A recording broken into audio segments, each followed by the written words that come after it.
Bienvenue sur Work in Process, le podcast dédié aux entrepreneurs qui veulent bosser moins mais mieux en ayant une croissance pérenne. Alors, si vous voulez allier croissance et sérénité, performance et flexibilité, abonnez-vous. Ce podcast va devenir votre outil préféré.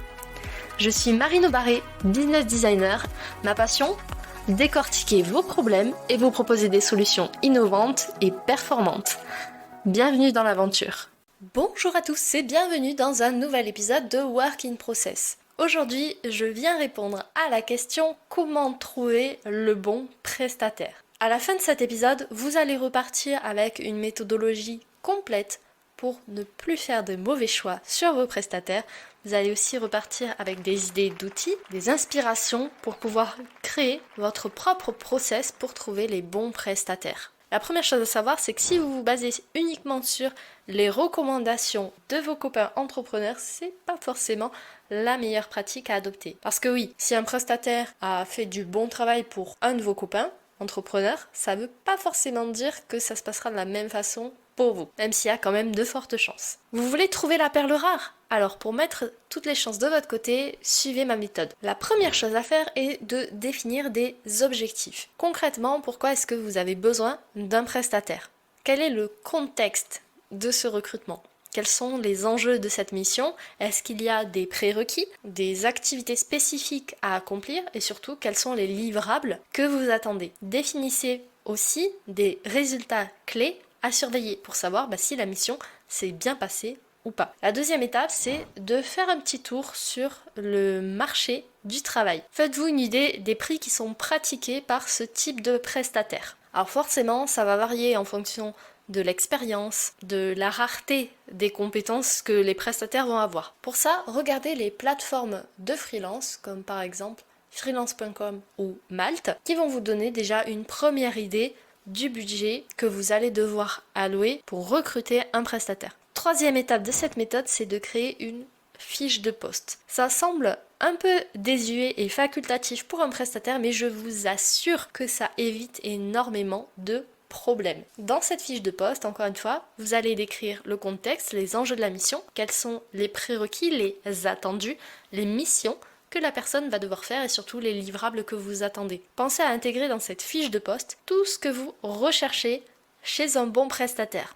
Ça peut être des compétences techniques, des soft skills, ça peut être un certain niveau d'expérience. En bref, notez tout. Ça va structurer la collaboration et ça vous simplifie le travail de recrutement. L'étape suivante, c'est de vous créer un funnel de recrutement.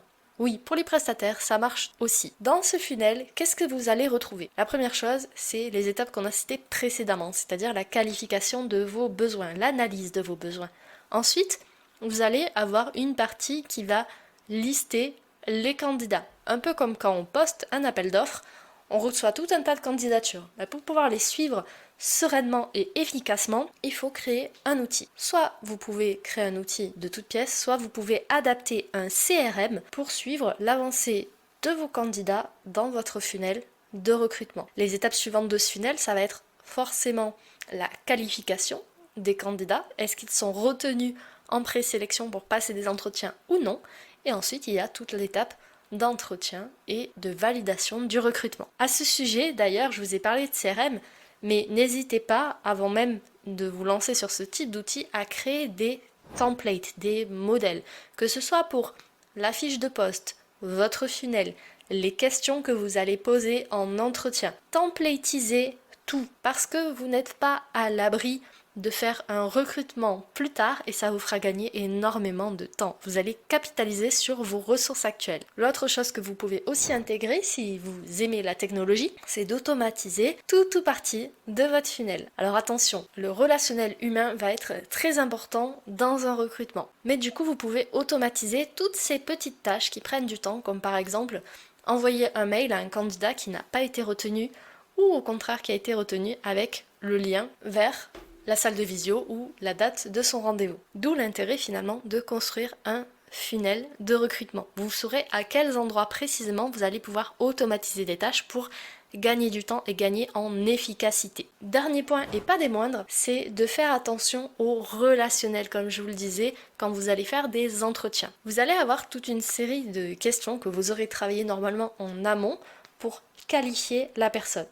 Mais au-delà de ces compétences techniques, pensez à vous assurer que son expertise répond réellement à votre besoin. Demandez-vous aussi, est-ce que son approche correspond à l'expérience que j'ai envie de vivre ? Est-ce que je me projette à 100% avec cette personne ? On ne vous demande pas de trouver un prestataire avec qui vous allez boire un verre. On vous demande de trouver un prestataire qui va combler vos attentes et vos objectifs pour faire avancer votre business. Cette nuance est subtile, mais elle fait toute la différence. Demandez-vous aussi, est-ce que côté personnalité, ça match entre nous? Est-ce qu'on est animé par les mêmes valeurs? Toutes ces questions vont vous aider à prendre la meilleure décision. Et en parlant de décision, un outil que j'aime énormément et qui aide beaucoup de mes clients, c'est de se créer une matrice de prise de décision. Pour construire votre matrice de prise de décision, schématisez-la en mettant des questions fermées. Par exemple, est-ce que ça match niveau personnalité? Oui ou non?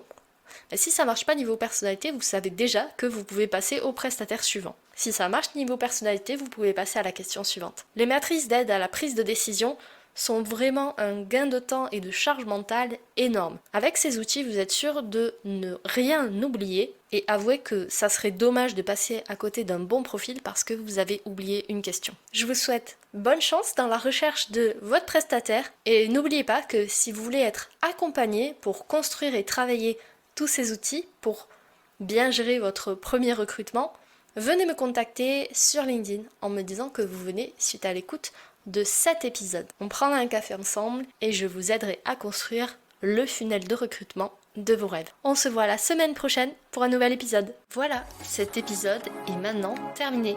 Merci pour votre écoute. Je vous souhaite à tous une belle journée, soirée et à très bientôt dans le podcast. Bye! Cet épisode t'a plu?